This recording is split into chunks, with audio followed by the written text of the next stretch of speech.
Bonsoir, une expérience unique. Nous avons mangé, nous nous sommes logés, nous avons fait garder nos enfants, nous nous sommes fait soigner grâce à des applications sur smartphone, à des prix défiant toute concurrence. Avantages et inconvénients de cette vie ubérisée. Ensuite, une contre-enquête. Des centaines de femmes ont porté plainte pour agression sexuelle. Que s'est-il passé la nuit du 31 décembre à Cologne, en Allemagne? C'est notre nouvelle rubrique Sans se cacher. Et enfin, nous allons voyager avec une star de la pop musique, portrait de Mika, enfant de l'exil et artiste sans frontières. C'est le sommaire d'Envoyé spécial. Bonsoir. Sommes-nous en train de vivre une révolution dans notre façon de consommer, mais aussi de travailler? Imaginez un monde où les agences immobilières, les restaurants, les hôtels, les banques et même les cabinets médicaux disparaîtraient peu à peu. Qui les remplacerait? Eh bien, de simples applications sur des smartphones. Aujourd'hui déjà, certains d'entre nous se logent, dorment, se nourrissent, travaillent, loin des circuits professionnels classiques. On appelle ça une vie ubérisée, du nom de cette société Uber, dont on a beaucoup entendu parler ce début de semaine à l'occasion du conflit avec les taxis. C'est une expérience unique qu'a vécue Pierre-Olivier Labbé. Pendant des semaines, il s'est ubérisé. De Paris à San Francisco, il a rencontré ceux qui inventent cette économie de partage, ceux qui l'utilisent et ceux qu'elle laisse sur le carreau. Regardez son document.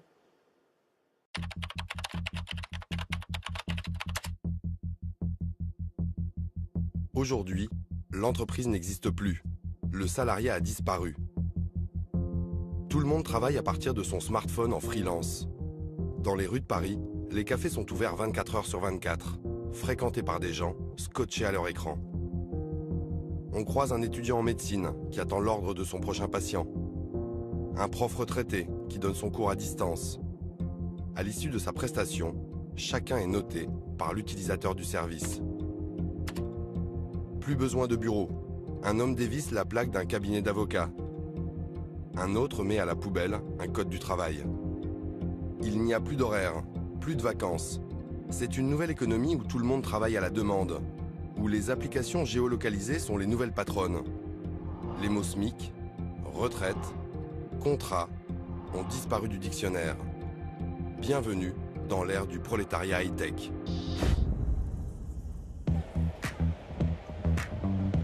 Je m'appelle Pierrot, je suis journaliste, j'ai 43 ans. Là, vous me voyez, j'appelle un taxi. J'ai un rendez-vous professionnel à l'autre bout de Paris. Si je pars en reportage, je réserve une chambre d'hôtel. Quand j'ai besoin d'un médecin, je me déplace jusqu'à son cabinet. Je fais régulièrement mes courses à l'épicerie du coin. Bref, j'ai la vie de monsieur tout le monde. Pourtant, moi, consommateur, je peux faire autrement pour avoir accès à l'ensemble de ces services. Welcome to Uber. Uber, vous connaissez? 4 petites lettres qui ont envahi notre quotidien. En 6 ans d'existence, cette application a dynamité le secteur pourtant réglementé des taxis partout dans le monde. Uber, symbole d'un nouveau modèle économique à qui il a même donné son nom, l'ubérisation. Chacun d'entre nous peut être pourvoyeur de services en court-circuitant tous les intermédiaires entre l'offre et la demande.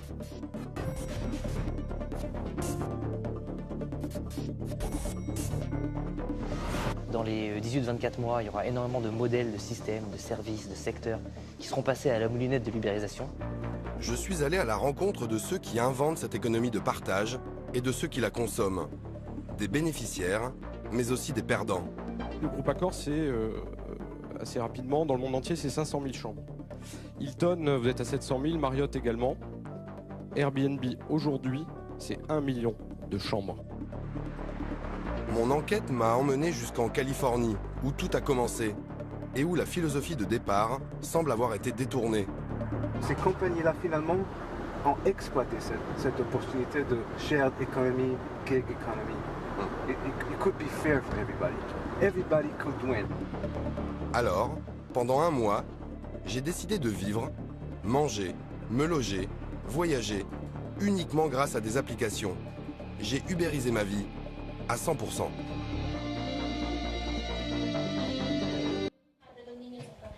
Ici, c'est chez moi.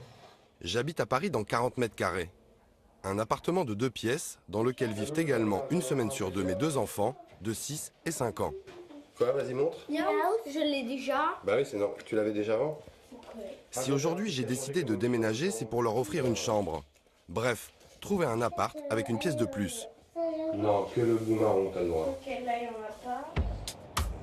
En temps normal, j'aurais déposé un dossier de candidature dans plusieurs agences immobilières. J'ai rendez-vous avec Mathieu, un propriétaire qui me fait visiter son 3 pièces. Bonsoir. Mathieu. Ce qui est frappant, c'est que l'appartement correspond en tout point à mes goûts et à mes besoins. Un bureau qui pourrait faire office de chambre pour vos enfants, parce qu'on m'a dit que vous recherchez ça. En fait, c'est ce que je recherche, c'est une deuxième chambre pour mes enfants. Effectivement. Comme moi, Mathieu s'est inscrit sur Some Home, une plateforme collaborative qui ubérise la location d'appartements. Gratuite, elle est pensée comme un site de rencontre. Le mythique de l'immobilier. Mais entre locataires et propriétaires. Somom fait instantanément ressortir les annonces qui correspondent à ses critères et à sa situation. Ça fait combien de temps que vous avez mis l'appartement sur le site là? Ça fait 6 jours maintenant, et on a eu 43 réponses de personnes qui correspondaient à nos critères. La promesse de la plateforme est que je ne visiterai aucun appartement qui ne correspond pas en tout point à mes souhaits. Et de leur côté, les propriétaires ne feront visiter leurs biens qu'à des personnes dont ils auront validé le dossier. Bon bah super, je vous passe un petit coup de fil de main, j'ai vos coordonnées. On fait comme ça. Merci. Au revoir. Quel est le secret de cette mise en relation? Je vais découvrir que l'ubérisation, ça passe obligatoirement par une innovation technologique. C'est normalement utilisé pour les sites de rencontres, et nous, l'innovation, c'est qu'on l'a introduit dans la recherche locative. Et nous, notre algorithme fait gagner du temps et de l'énergie parce que le locataire n'a plus de coup de cœur déçu et le propriétaire, lui, n'est plus sollicité par des personnes qui, au préalable, ne correspondent pas à ses exigences. Il faut donc un algorithme pour mettre les membres en relation. C'est une recette mathématique nécessaire à la résolution d'un problème. Le geek, c'est Sophia. Sophia, si j'ai bien compris, un algorithme en fait c'est arriver à retranscrire une idée en code informatique. Oui, exactement. On a l'idée de base, puis il faut l'automatiser. Forcément, il faut le retranscrire en code informatique. Et donc c'est pour ça que je suis là. C'est comme de l'intelligence artificielle en fait. Elle évolue pour proposer le meilleur candidat à une recherche donnée. Il y a toujours un algorithme derrière toutes ces applications qui révolutionnent notre quotidien. L'optimisation des mises en relation pour donner et rendre des mises en relation les plus pertinentes possibles contribue à l'essor de plusieurs startups dans différents secteurs. Vous prenez le covoiturage, vous prenez la recherche de financement, vous prenez le voyage aussi. Cet algorithme en fait c'est un peu votre recette magique. La recette magique, on en a plusieurs. Il y a effectivement la force de la technologie, c'est-à-dire l'innovation, c'est effectivement de transposer cet algorithme à la recherche locative. L'autre recette magique, entre guillemets, qui contribue à notre essor, c'est la force de la communauté. Et que la force de la technologie d'un côté, la force de la communauté de l'autre, permet de nous passer des intermédiaires classiques, physiques et historiques, qui sont parfois synonymes de coût, oui, bien sûr. Si j'ai bien compris, grâce à une bonne dose de technologie permettant la construction d'une puissante communauté, je pourrais donc consommer plus malin. Fini l'économie de marché, place à l'économie de réseau. C'est ce que j'ai voulu tester avec une application dont tous mes amis parents me parlent. Ce soir, je sors. Et le marché de la garde d'enfants a été l'un des premiers à être ubérisé. La plateforme s'appelle Youpies. Elle met en relation directe parents et babysitter. Sur le site, j'ai accès à 300 000 profils en France. CV, photos, informations personnelles. Tout est fait pour me mettre en confiance. Mais en tant que papa, je veux savoir qui postule sur ce genre de site. Comment être certain de confier mes enfants à quelqu'un d'irréprochable? Cette application se limite-t-elle à faire de la mise en relation ou contrôle-t-elle les profils de ces nounous? J'ai rendez-vous dans les locaux de Youpies. Bonjour. Bonjour. Pierre-Olivier. Benjamin. Olivier, bonjour. Très bien, bonjour. Suivez-moi. Je vais assister à l'entretien d'une postulante avec les responsables de la plateforme. Je vous en prie, asseyez-vous. Alors, donc moi je vais prendre quelques petites informations. Vous êtes bien Anissa? C'est ça. Ok, parfait. Anissa a 30 ans. Elle est actuellement sans emploi. Elle va devoir se soumettre à une série de questions et de vérifications. Alors je vais vous demander votre pièce d'identité. Merci. Donc là, on va faire ensemble la demande pour obtenir votre extrait de casier judiciaire, si vous êtes d'accord. Donc c'est très important, c'est vraiment quelques informations à remplir, hein. C'est sur le site du ministère de la Justice. Voilà, donc on a demandé un extrait de casier judiciaire vous concernant et je vais vérifier quelques petites informations. Alors, Après les impératifs administratifs, Anissa est testée sur des mises en situation assez basiques. Que doit-elle faire par exemple si le téléphone sonne alors qu'elle donne le bain? Bien, je reste avec l'enfant, je termine son bain ou je le sèche et je sors du bain, mais je ne cours pas au téléphone. D'accord, donc vous ne laissez pas l'enfant seul? Non, non, bien sûr que non. Parfait. Merci beaucoup. Au revoir. Merci beaucoup, Anissa. Anissa d'être l'un des coups de cœur de la plateforme. C'est Benjamin Suchard, le cofondateur du site, qui m'explique ce que ça signifie concrètement. Lorsqu'on va rechercher, on va trouver en priorité les profils qui sont des profils coup de cœur avec ces vérifications. Donc là, concrètement, quand je regarde ici dans le 18e à Paris, je vais voir Pauline et lorsque je passe ma souris sur coup de cœur, on explique bien que Youpies a reçu ce candidat en entretien, qu'on a vérifié les informations personnelles. Là, coup de cœur, coup de cœur. Mais à ce jour, sur les 300 000 profils de la plateforme, seuls 500 ont été soumis à cet entretien approfondi. C'est peu, mais Benjamin Suchard s'en défend. Ce qui est très important de comprendre, c'est que Youpies va donner toutes les cartes en main aux parents pour qu'ils puissent choisir sa babysitter, mais en aucun cas Youpies remplace le parent pour trouver sa babysitter. Et c'est donc aux parents qui souhaiteraient faire le choix d'un profil qui n'est pas coup de cœur, s'ils ont envie de savoir l'état de l'identité et du casier judiciaire de cette personne, c'est à eux de faire cette démarche. Bien évidemment, et on le recommande. Pas question pour moi de prendre le moindre risque. Donc, dans l'urgence, je choisis un profil ultra sécurisé. Ce soir, le babysitter que j'ai sélectionné s'appelle Sine. Ah, je crois que voilà Sine. Qui c'est? Le babysitter, je t'ai expliqué le... Ah oui, j'ai oublié. Sine. Bonsoir. Sine, enchanté. Enchanté. Entrez, entrez. Salut Sophia, salut Louis. Louis, Sophia. Sine a 22 ans. Il est étudiant en droit à Paris depuis quelques mois. C'est uniquement grâce à cette application qu'il garde des enfants, au point de lui faire oublier comment on faisait avant. Ou alors regarde dans les boîtes. Je pense qu'on peut toujours être babysitter en mettant des petits mots dans les boulangeries et devant les écoles, mais forcément on touche moins de monde. Et quand on est babysitter, a priori ce qu'on veut faire c'est garder des enfants, donc on a envie de toucher le plus de monde possible. Ils sont donc seulement 1,5% à avoir, comme Sine, passé un entretien. Mais pour lui, comme pour tous les babysitters, il existe aussi un autre contrôle, celui qu'exercent les utilisateurs et qu'ils rendent public. Sur Youpies, comme sur toutes les applications ubérisées, l'enjeu majeur, c'est la note.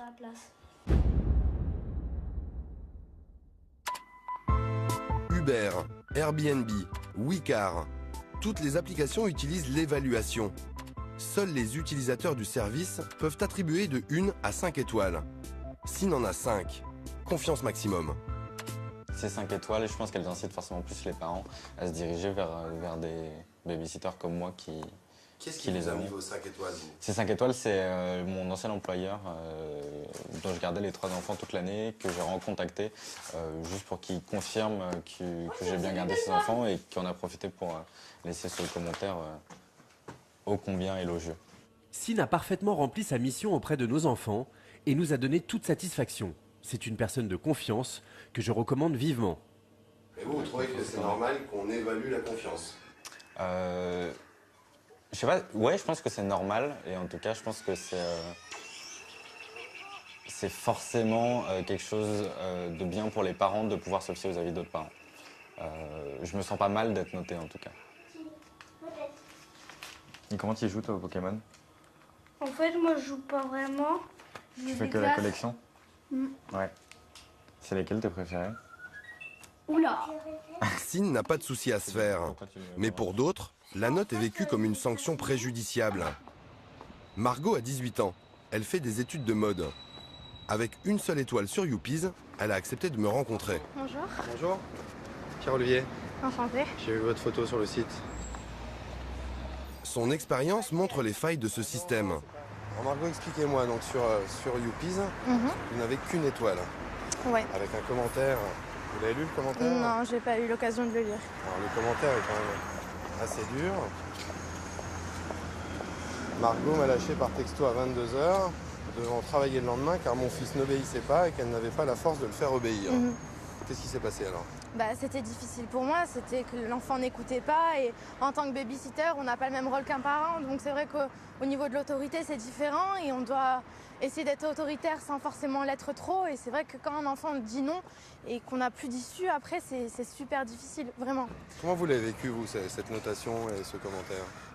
Moi, ça m'a apporté beaucoup de problèmes parce que du coup, j'ai pas pu retrouver de travail, donc j'ai pas eu de deuxième chance après ça. Et c'est vrai que je trouve ça injuste. Je trouve que c'est pas... Voilà, c'est... Après, ce qu'il dit, c'est vrai. Enfin, je le contredis pas, mais c'est vrai que voilà, après, le fait de pas avoir de deuxième chance, je trouve ça injuste. Et donc, du coup, comment vous avez fait? Alors, vous êtes sur une autre plateforme? Comment ça se passe? En fait, du coup, je me suis inscrite sur Nounotop, qui est une plateforme de babysitting aussi. Et c'est vrai que là, j'ai eu beaucoup de chance. J'ai trouvé une famille super et voilà, ça se passe très bien. Et voilà. Aujourd'hui, Margot gagne environ 200 € par mois. Elle reste pénalisée par cette mauvaise note qui n'est pas effacée de Youpies. Dans une société ubérisée où tout le monde note tout le monde, les erreurs d'appréciation sont-elles fréquentes? Pour le savoir, je suis allé à la rencontre de Grégoire Leclerc, le principal représentant des auto-entrepreneurs. En octobre dernier, il a créé l'Observatoire de l'ubérisation, en compagnie de Denis Jacquet, un chef d'entreprise. Aujourd'hui, les deux hommes sont auditionnés au Conseil national du numérique, qui surveille l'impact des nouvelles technologies sur la société. Dès le début de la réunion, Nathalie Andrieux, l'une des membres, va les interpeller sur l'évaluation. Est-ce qu'on n'est pas en train de dévier, en train de flatter finalement nos instincts les plus vils qui sont de noter tout le monde, de donner son avis, de dire il est bien, il est moche, il est beau? Pour Grégoire Leclerc, noter, c'est ajouter de l'humanité. Quand vous notez Uber, vous notez pas que le chauffeur. La personnalité humaine qui rend ce service, elle est fondamentale. Elle est presque plus centrale que le service en soi. En soi, celui qui me conduit d'un point A à un point B, tant qu'il a une voiture et qu'il conduit, ça va. Mais ce qui va changer mon expérience, d'ailleurs du chauffeur comme de la personne conduite, c'est quand même bien de savoir s'il est agréable, s'il m'explique, s'il me prend par la main, si moi je suis capable de lui dire déposez-moi avant parce que j'ai des doléances ou changer la radio parce que j'ai pas envie d'écouter RMC. Puis ça dépend beaucoup des cultures. Dans une culture comme la France qui est très peu orientée vers le service, c'est juste un début de coup de pied aux fesses qui fait qu'un jour ça sera tellement bien adapté qu'on n'aura plus besoin peut-être de cette notation. Mais je pense qu'il y a beaucoup de choses qui passent par là. Et je pense que dans un pays comme le nôtre, qui a un sens du client assez peu développé, le fait de tout à coup vous noter, ça change. Donc elle se l'évaluation, un outil pour un meilleur service rendu aux consommateurs. Et c'est tout sauf une révolution, à en croire Grégoire Leclerc. Je veux dire, on le fait déjà dans un restaurant traditionnel, dans un pressing traditionnel, quand on va voir la personne, si elle est agréable ou pas. Et on a tendance à peut-être pas revenir si la personne n'est pas agréable. Donc finalement, le fait de le refaire de manière beaucoup plus industrialisée, de manière beaucoup plus fluide dans l'ubérisation, dans les plateformes d'ubérisation, c'est assez vertueux. Et finalement, ça augmente la qualité globale du service, puisque, on le voit bien, hein, si vous êtes très bien noté, vous allez prester de plus en plus souvent et vous allez donc être dans le haut du panier des prestataires. Et si vous êtes mal noté, vous allez être sorti de la plateforme. Donc il y a un côté finalement assez vertueux. Et puis l'autre côté très vertueux, c'est que les notes jouent la loi du grand nombre. Où finalement, quelqu'un qui est très bien noté, 10 fois, 15 fois, 200 fois, c'est quelqu'un qui nécessairement doit être assez bon. J'ai donc voulu rencontrer quelqu'un qui n'avait encore jamais été noté. Il y a quelques mois en France, un phénomène est apparu en provenance des États-Unis, les restaurants clandestins. Ce soir, j'ai envie de manger indien. Bonsoir. Bonsoir. Taroun. Me voici chez Taroun. On ne s'est jamais vu, et pourtant, c'est chez lui que je dîne. On va dîner ici, sur les tables. Ça sent bon, hein? Ah oui. Ce jeune ingénieur d'origine indienne a passé l'après-midi au fourneau à mijoter des spécialités de son pays. C'est la première fois qu'il reçoit chez lui. C'est un menu magnifique indien, curry indienne, curry de pois chiches, les dal fry, les lentilles jaunes. Et les particularités, ça se fait vraiment chez moi, ça se produit chez moi. 5 autres personnes sont attendues que ni Taroun ni moi ne connaissons. On appelle ça du social dining. Bonjour. Bonjour madame. C'est la sonnerie, bonjour Monique. Taroun, enchanté, bienvenue. Ce soir, nous paierons tous 13 € pour partager la table de notre hôte. 3% de cette somme sera prélevée par l'application qui organise le tout. Son nom, Visite. Des informaticiens, des professeurs ou des directeurs de ressources humaines qui s'improvisent chefs d'un soir en transformant leur salon en restaurant. Avec ce qu'on voit là-bas, c'est sûr que ça nous donne très très peur, parce que ça a l'air très bien. Visite, c'est déjà 2500 tables en France, 40% de croissance par mois. D'ailleurs, Monique, avocate, n'est pas là par hasard. Très sympathique. On voudrait le faire chez nous. Et on s'est dit, évidemment, avant de le faire, il faudrait voir comment ça marche. Chez vous, c'est-à-dire? Nous, c'est dans une maison de campagne. D'accord, en France? Ouais. D'accord. On voudrait faire des dîners d'inspiration littéraire. C'est-à-dire prendre un menu dans des romans du 19e, parce que la maison du 19e, et décliner. Par exemple, il y a le banquet de Gervaise dans la Sommaire de Zola, des choses comme ça. Comme ici. Des apprentis restaurateurs qui pourraient faire de l'ombre aux professionnels. Même si pour Monique, ils ne jouent pas dans la même cour. On n'a pas la même exigence que dans un restaurant. C'est pas un professionnel, c'est quelqu'un qui met à disposition sa maison. C'est vraiment comme Airbnb. On n'attend pas chez Airbnb les prestations d'un hôtel. C'est un autre esprit. Ça ne marchera pas si on y va avec une approche. Je le compare avec le restaurant, combien j'aurais mis au restaurant. C'est autre chose. C'est une expérience. Il faut rentrer dans l'intimité des gens. Il faut quand même un peu de respect. Ça, c'est très très bon. Très bon, ouais. Beignet d'oignon, c'est ça ou... Ouais. En attendant, moi ici j'ai bien mangé, et pour pas cher. J'ai rencontré des gens sympas. Monique et moi avons donné 5 étoiles à Taroun. Pour cette première expérience, il visait une bonne note, davantage qu'une bonne marge. Ce soir, il n'aura gagné qu'une dizaine d'euros. Quitte à se professionnaliser. Et ça fait grincer des dents. Je vais bientôt rencontrer une corporation très inquiète.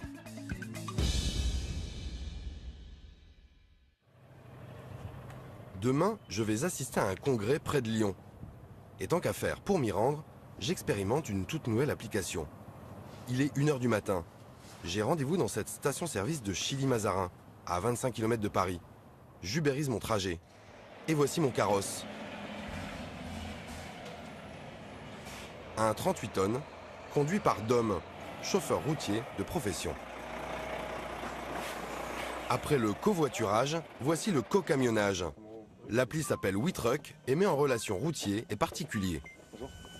Vous, le fait de prendre quelqu'un, parce que quand vous êtes routier, a priori, vous êtes seul dans votre cabine? Oui, bon, ça dépend des jours. Des jours, on aime bien tout seul, des jours, on aime bien d'accompagner. Et là, ce soir? Ça va être moins long.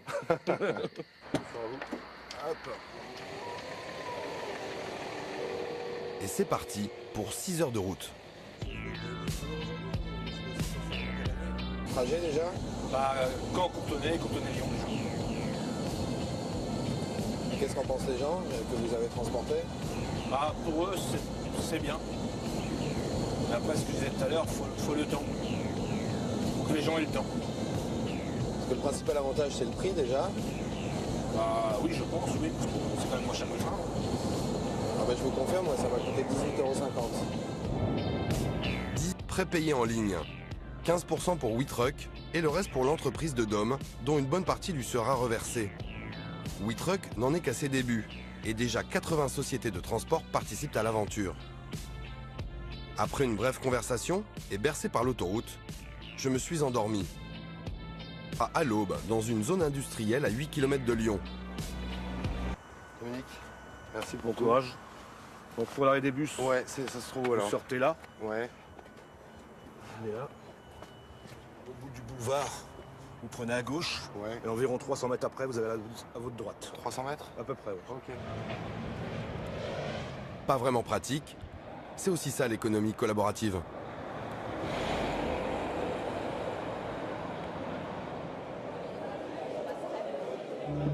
J'arrive juste à temps pour le congrès du Synorcat, un syndicat d'hôteliers et de restaurateurs. Comme les taxis contre Uber, les professionnels de la table et de l'hôtellerie tirent la sonnette d'alarme. Pour eux, ces applications de location de meublés empiètent dangereusement sur leur business. Le groupe Accor, c'est assez rapidement, dans le monde entier, c'est 500 000 chambres. Hilton, vous êtes à 700 000, Marriott également. Airbnb, aujourd'hui, c'est 1 million de chambres. La croissance prévue d'Airbnb pour 2016, c'est 350% de nuitées supplémentaires en 2016. Amis restaurateurs, ne croyez pas que vous serez épargnés. Cela arrive et cela arrive très fort. C'est 3000 restaurants clandestins en France. Si au départ cette économie nous a été présentée comme une économie de troc, une économie sympathique, ben maintenant elle se professionnalise et nous veillerons à ce que ça ne se professionnalise pas à notre détriment. Didier Chénet est le président du Synorcat. Comme l'ensemble de la profession, face à cette lame de fond, il dénonce une concurrence déloyale. À partir du moment où vous mettez un bien en location, que ce bien en location, vous percevez donc un loyer, et que ce loyer, vous ne le déclarez pas, vous n'êtes assujetti à aucune taxe, vous n'avez aucune charge de salariale, ne serait-ce que la femme de ménage qui va venir remettre en état l'appartement et tout. Eh bien c'est très simple, vous avez un avantage compétitif de 40%. Vous êtes forcément 40% moins cher. Donc à 40% moins cher, vous trouverez une clientèle. Avec ce type de plateforme, on est dans une opacité totale, on n'est ni plus ni moins dans une économie au black. Voilà, il faut dire les choses comme elles sont aujourd'hui, c'est une économie au noir, une économie souterraine. Ce soir, je reste à Lyon. J'ai donc loué un appartement sur le site d'Airbnb. 3 chambres pour mon équipe et moi. 140 mètres carrés au cœur de la vieille ville pour 180 € la nuit. Et à peine arrivé, je vais vite comprendre ce que voulaient dire les hôteliers. Donc ici le salon. Voilà, le coin salon, la télé. Voilà. Parfait, parfait. Vous faites ça régulièrement, vous? On fait ça depuis peu de temps. On a eu l'opportunité d'acheter un appartement juste à côté, là, dans l'allée à côté. Donc du coup, on a décidé de mettre celui-ci en location Airbnb. Puis on s'est un petit peu fait surprendre par le succès d'Airbnb. Ouais. C'est-à-dire qu'on arrive à le louer bien, plus que nos espérances. On tablait sur quelques nuits par mois pour pallier un petit peu au supplément de crédit à côté. Et puis ça marche un petit peu mieux, donc on est plutôt content. En moyenne, depuis le mois de septembre, vous arrivez à louer combien de nuitées par mois?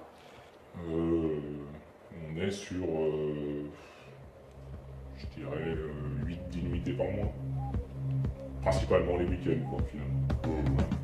15 000 € de revenus supplémentaires par an. À charge pour Nicolas de les déclarer au fisc. De son côté, Airbnb prélève 3% de commission sur le loyer perçu par les propriétaires. Cette location ne poserait aucun problème si cet appartement meublé était la résidence principale de Nicolas. Or, il vient de me dire qu'il n'habitait plus ici. Comme dans toutes les villes de plus de 200 000 habitants en France, la loi Allure encadre la location saisonnière. Louer sa résidence secondaire est considéré comme un acte de commerce. Le propriétaire est donc dans l'obligation de demander une autorisation à la mairie. Il est hors la loi. Bah écoutez, oui, c'est toujours ce qui est un petit peu étrange de se faire accompagner chez soi. Merci beaucoup de votre carré, je vous en prie. Bonne journée à vous. Au revoir. Au revoir, merci. Ils sont des dizaines de milliers en France à louer comme Nicolas pour arrondir leur fin de mois. Mais je vais découvrir que certains loueurs ont tiré profit de ces sites de partage jusqu'à en faire un métier, parfois lucratif. Paris, avec 30 millions de visiteurs par an, est la première destination touristique au monde. C'est donc tout logiquement que Paris est aussi devenue la capitale mondiale d'Airbnb.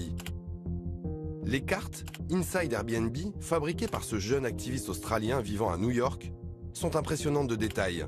Toutes les annonces disponibles sur le site d'Airbnb dans les plus grandes villes du monde y sont compilées et géolocalisées. Et lorsque je clique sur Paris, le résultat est spectaculaire.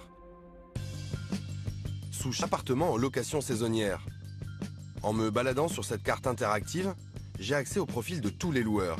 De Diane, heureuse de m'accueillir à Paris dans pas moins de 132 logements.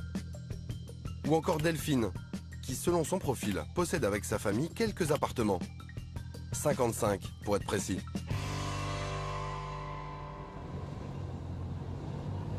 J'ai donc voulu savoir qui se cachait réellement derrière ces profils de multipropriétaires. En fait, il s'agit d'agences immobilières. J'en ai contacté une. Au téléphone, le malaise est vite palpable.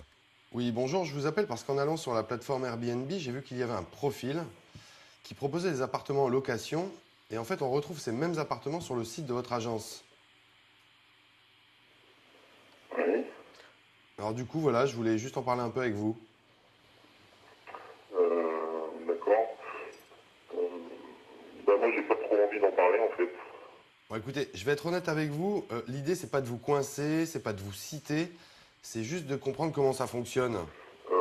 Oui, pourquoi le nom de votre entreprise n'apparaît pas? Pourquoi est-ce que vous êtes caché derrière le profil d'un particulier? La plupart de mes appartements ne sont pas en résidence principale, mais en résidence secondaire. J'ai pas forcément envie que l'Amérique Paris me tombe dessus. Ok, donc vous avez quand même un tout petit peu l'impression de jouer avec la loi. Oui, c'est-à-dire, oui, la loi, je la respecte pas à 100%, ça c'est clair. Je trouve que nous, on a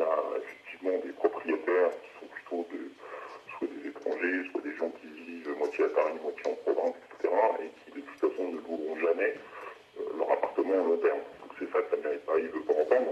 Ok, écoutez, merci. Alors, Fabien, Diane ou Delphine existent-ils pour de vrai? Oui, d'après mes informations, et ce sont souvent des employés de ces mêmes agences. Contre ces pratiques très répandues, la mairie de Paris commence à riposter. Près de 500 contrôles en 2014. Et selon Yann Brossat, le premier adjoint au logement, ce n'est pas assez. On est dans une forme de course de vitesse et que ces technologies vont parfois plus vite que nous. Toute la question est de savoir comment maintenant on peut être à la hauteur du phénomène et le réguler de manière efficace. Moi je pense qu'on a besoin de deux choses pour ça. Premièrement, il nous faut plus de contrôle et être intransigeant. Ça suppose d'ailleurs que derrière la justice suive et qu'on ait des condamnations très fermes. Et puis deuxièmement, ça suppose que nous, on soit en capacité de mieux travailler avec les plateformes pour obtenir d'elles qu'elles prennent leurs responsabilités parce qu'elles ont après tout une responsabilité dans cette affaire dès lors qu'elles mettent les annonces sur leur site. Et ça, c'est envisageable de mieux travailler avec ces plateformes? Moi, je le souhaite. On a réussi cette année à obtenir d'Airbnb qu'elle collecte la taxe de séjour. C'est un premier pas. Moi, ce que je souhaite, c'est qu'on réussisse à faire la même chose, la même coopération sur la régulation des meublés touristiques et qu'on puisse travailler ensemble à éviter qu'on ait des annonces illégales sur ces sites-là. Airbnb n'a pas souhaité répondre à mes questions. Dommage, car les abus constatés en France ont des conséquences plus graves encore aux États-Unis. Là-bas, les citoyens contre-attaquent. J'ai donc décidé de m'envoler pour la Californie. J'ai bien essayé d'ubériser mon voyage, mais aucune plateforme ne propose de vol long courrier. En tout cas, pas encore.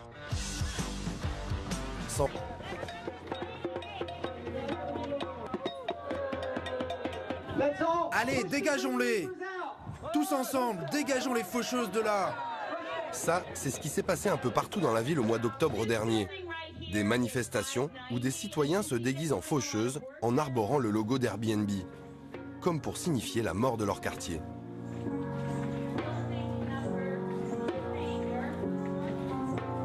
Ici, des investisseurs rachètent des immeubles entiers. Objectif, rentabiliser des appartements dédiés aux plateformes collaboratives. Conséquence, flambée des loyers et expulsion des locataires. Voici un autre endroit où habitait une vieille dame, dans cet appartement que vous voyez juste là. Au micro, Teresa Friendrich, la porte-parole de ceux qu'on appelle ici les évincés. Je suis allé la retrouver au cœur de son quartier ultra touristique de North Beach, où selon elle, tout est en train de changer.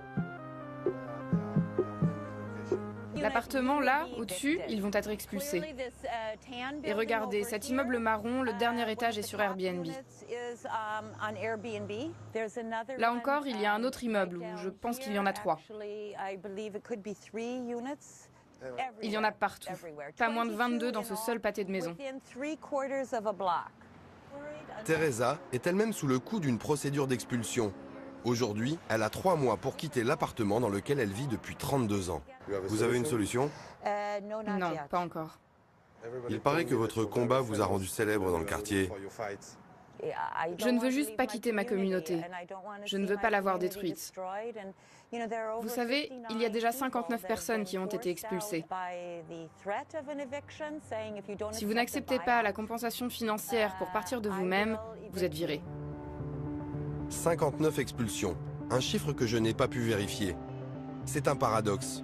Ici aux États-Unis, le royaume du libéralisme effréné, il y a comme un besoin de règles. Il est temps d'aller prendre possession de mon chez-moi, un appartement réservé bien évidemment sur Airbnb. C'est raté. Personne pour m'accueillir. Les clés sont dans la boîte aux lettres dont le code m'a été envoyé par mail. Mais l'endroit correspond à mes attentes. La vue est sublime et le prix reste élevé mais compétitif. 150 € par jour pour mon équipe et moi. Ce qui est sûr, c'est que cet appartement n'a aucune âme. J'ai la certitude qu'il est exclusivement dédié à la location saisonnière. Ici, ubériser ma vie quotidienne, c'est plus facile que n'importe où ailleurs. Une application a attiré mon attention. Elle s'appelle Washio. Pour 3,50 € le kilo, mon linge sale est collecté à la maison, transporté à la buanderie, lavé et livré en 24 heures. La start-up empoche au minimum 6 $ par commande. En 2 ans d'existence, Washio pèse déjà plus de 20 millions de $, 30 employés et plus de 200 livreurs partout en Californie. Pour en savoir un peu plus, je discute avec l'un d'entre eux, en caméra discrète. Alors, grosse journée aujourd'hui? Oui, ça marche bien. J'ai commencé à midi, car je fais ça en plus de mon autre job. Ah, vous avez un autre job? Oui, 2. Celui-là et un autre. Mais avant, j'en avais 3, c'était trop. 3 boulots? Oui, pendant un moment. Mais je suis redescendu à 2. Vous êtes étudiant? Je l'étais, plus maintenant. Financièrement, j'ai besoin de bosser. Washio, c'est un bon travail? Oui, plutôt cool. J'utilise ma propre voiture, donc dès que j'ai du temps libre, je peux bosser. Avec Washio, Ben gagne environ 500 € par mois, mais d'autres touchent beaucoup plus. Ces travailleurs sont les petites mains de la nouvelle économie. Être indépendant permet d'organiser son temps et s'offrir une vraie liberté. Ça, c'est pour le bon côté des choses. À San Francisco, toutes les startups se sont lancées en limitant au maximum les embauches. Elles ont levé des centaines de millions de dollars grâce à des collaborateurs très flexibles. Ce sont les travailleurs 1099, du nom du formulaire fiscal qu'ils doivent remplir. Pas de salaire fixe, pas d'assurance santé, ni retraite, ni chômage, ni congé. En commandant mon premier Lyft. Lyft, c'est le concurrent d'Uber ici en Californie. Des voitures moins luxueuses et des chauffeurs sans costume. Un style plus cool. Daniel a 25 ans. Il conduit ses clients depuis le lancement de la start-up en 2011. J'ai de la chance, il parle français. Selon lui, la belle idée de départ, celle du partage, est désormais loin derrière nous. Ces compagnies-là, finalement, ont exploité cette opportunité de shared economy, gig economy. It could be fair for everybody. Everybody could win. Et on a eu cette expérience-là la première année. Tout le monde était content. Les clients, ceux qui travaillent dans la shared economy et les compagnies qui sont venues. Le problème, c'est que les applications se sont multipliées. Face à la concurrence, elles ont baissé les prix. Les chauffeurs doivent travailler davantage pour maintenir leurs revenus. Mais la philosophie a changé très vite. Elle a changé très vite parce que greed. They wanted to go global, they wanted monopole, they wanted to monopolize the market. And what they do then, they compromise everything for the one that works. À la fin de la journée, c'est une question d'assurance, c'est une question de santé. Tu vois, c'est des choses comme ça. Moi j'ai un petit truc ici, tu vois, là, je suis parti à l'hôpital hier. Bon, je paye ma propre assurance, mais ça aurait été bien pour une compagnie que j'ai travaillé avec pendant 5 ans, pour me donner quand même some type de bénéfice. Bon, moi, je ne demande pas trop, tu vois. Je trouve que c'est un truc basique, c'est un truc simple.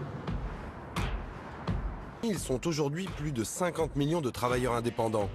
Un tiers de la population active, dont une grande partie travaille pour la nouvelle économie. En juillet dernier, Hillary Clinton, la candidate à l'investiture démocrate, s'en inquiétait déjà. Cette économie à la demande, ou économie des petits boulots, crée des occasions excitantes et stimule l'innovation. Mais elle suscite aussi des questions difficiles sur la protection des travailleurs et sur ce que sera un bon emploi dans le futur. L'ubérisation modifie en profondeur notre rapport au travail. Et lui le sait mieux que quiconque. Stephen Hill est un économiste classé à gauche. Il signe régulièrement des tribunes dans le Wall Street Journal. Son dernier livre s'intitule « Une mauvaise affaire » ou comment, selon lui, ubérisation égale précarité. Il fut un temps où la relation employeur-salarié fonctionnait comme un mariage. Chaque partie avait un rôle à jouer. Par exemple, l'employeur avait tout intérêt à bien former son salarié pour qu'il devienne meilleur et plus productif chaque jour. Aujourd'hui, cette relation est brisée. Ce n'est plus un mariage, mais une succession d'aventures d'un soir. Aurait-elle déjà fait son temps? Ce qui est sûr, c'est que les premières fissures apparaissent. La justice californienne a validé fin août le possible lancement d'une class action, un recours collectif visant à salarier les 160 000 chauffeurs Uber américains, jusque-là indépendants. Membre de ce procès, Shannon Lys Riordan, une star du barreau, de chemin des startups. Les entreprises qui prétendent ne pas avoir les moyens de salarier leur personnel, eh bien franchement, je n'y crois pas une seconde. Une start-up comme Uber, valorisée à 50 milliards de dollars, doit pouvoir se permettre d'offrir une protection sociale ainsi qu'un salaire minimum à l'ensemble de son personnel. Le principe que je défends est le suivant.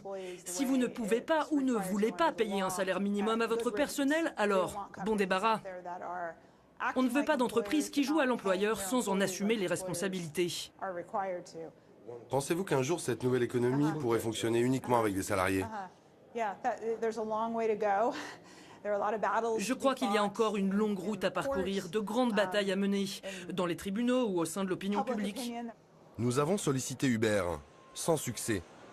Si l'entreprise a une épée de Damoclès au-dessus de la tête, d'autres startups ont déjà vu le couperet tomber. Le cas de Homejoy, ou l'histoire d'un fiasco spectaculaire. Homejoy, une plateforme de ménage à domicile qui vendait le rêve du travail indépendant.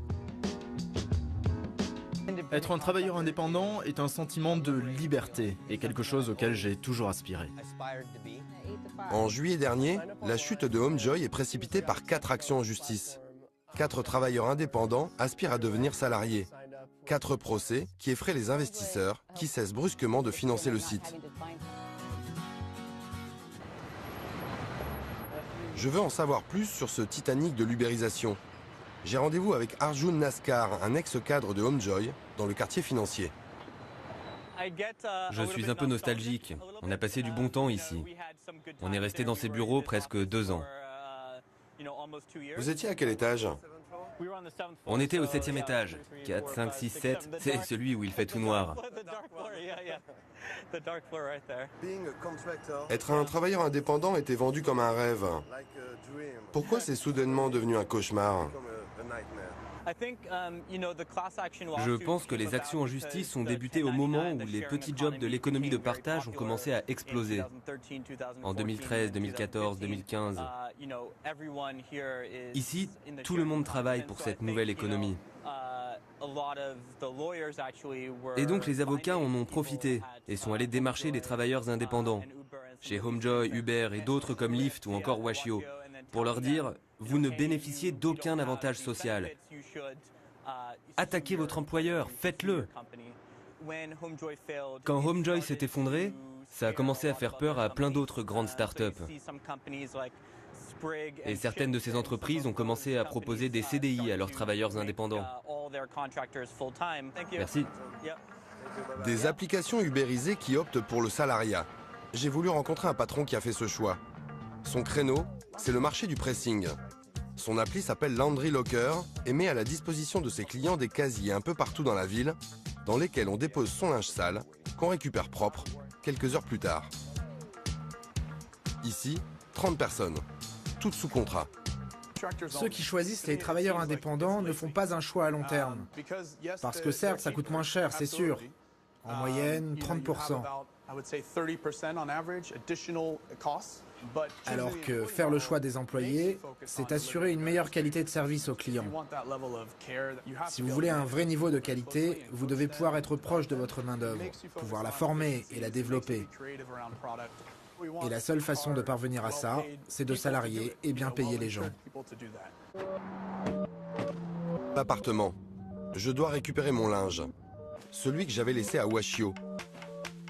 Un autre livreur est arrivé avec 45 minutes de retard.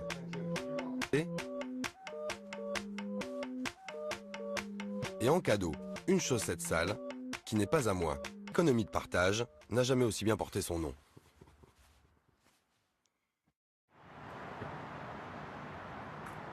C'est mon dernier jour en Californie. Avant de rentrer en France, il faut absolument que je teste une dernière application. HEAL, le Uber de la médecine, destiné aux Américains qui ont une assurance santé. Une vraie révolution ici. Tout y est. L'interface, un trombinoscope des médecins, tous diplômés.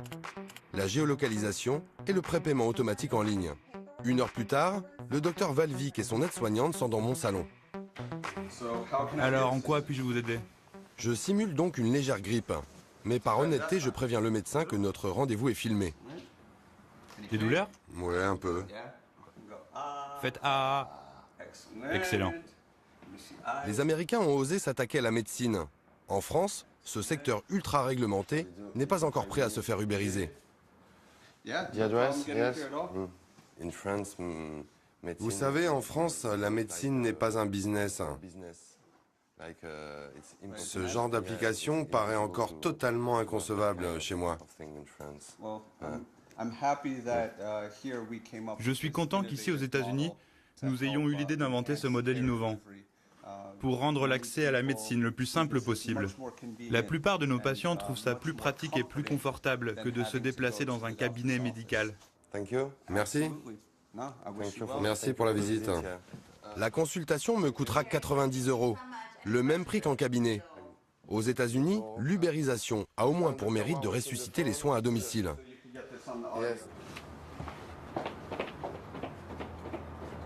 Direction l'aéroport. En commandant mon Uber, je découvre un nouveau service. Je peux désormais préprogrammer la musique que j'écouterai dans la voiture. Pour ça. Ah oui, une application pour fumer? Ce que tu veux, mec. Fumer de la sativa, de l'indica, des pages et des pages, un clic et c'est parti. J'ai du mal à y croire. Une application pour de la marijuana à usage thérapeutique. Juste une ordonnance médicale à scanner. Décidément, tout s'ubérise. Et c'est ce que je retiendrai de mon expérience américaine. Où je rentre achever mon enquête, les politiques veulent siffler la fin de la récréation. L'ubérisation sauvage, ça sera bientôt du passé. Retour à Paris, nous sommes début novembre. Le Sénat vient de rendre un rapport sur l'économie collaborative, avec pour objectif que l'État capte sa part. En clair, il s'agit de taxer le contribuable sur les revenus qu'il tire de ses nouveaux services. Tout secteur confondu, l'ubérisation pèserait approximativement 5 milliards d'euros en France. Or, seuls 15% des utilisateurs se déclareraient aujourd'hui. Pour le sénateur Bernard Lalande, ça doit changer. Ce sont des particuliers qui oublient de se déclarer. Alors ils oublient, mais il faut dire qu'on ne peut pas leur en vouloir dans la mesure où le cadre juridique n'a pas été adapté, ou le cadre fiscal n'a pas été adapté à un cadre particulier qui est celui de l'intermédiation numérique. Le dispositif fiscal existe, sauf qu'il faut l'adapter à l'économie numérique. L'économie collaborative, nouvelle manne financière de l'État? Non, puisque si vous voulez, on ne crée pas une nouvelle taxe. Le système fiscal existe déjà, donc c'est ni un impôt ni une taxe, c'est simplement une adaptation, si vous voulez, fiscale d'une économie qui n'existait pas il y a quelques années. Concrètement, les plateformes devront rappeler à leurs membres qu'ils doivent déclarer tous leurs revenus, dès le premier euro de gain. Elles devront aussi fournir à leurs utilisateurs un relevé de l'année écoulée. Chaque contribuable devra le communiquer au fisc. Moi, de mon côté, je vais garder un bon souvenir de cette vie ubérisée. D'autant que dans un avenir très proche, vous allez tous faire comme moi. Nous n'aurons plus le choix. Et je dois bien avouer que ni les taxis, ni les agents immobiliers, ni les hôtels, ni les restos, ni les pressings ne m'ont manqué. Pendant un mois, j'ai fait des rencontres sympas. Comme si, étonnamment, la technologie avait réhumanisé nos rapports. L'ubérisation. Cette nouvelle économie n'échappera ni aux lois, ni aux taxes. Le petit vent frais est en train de tourner.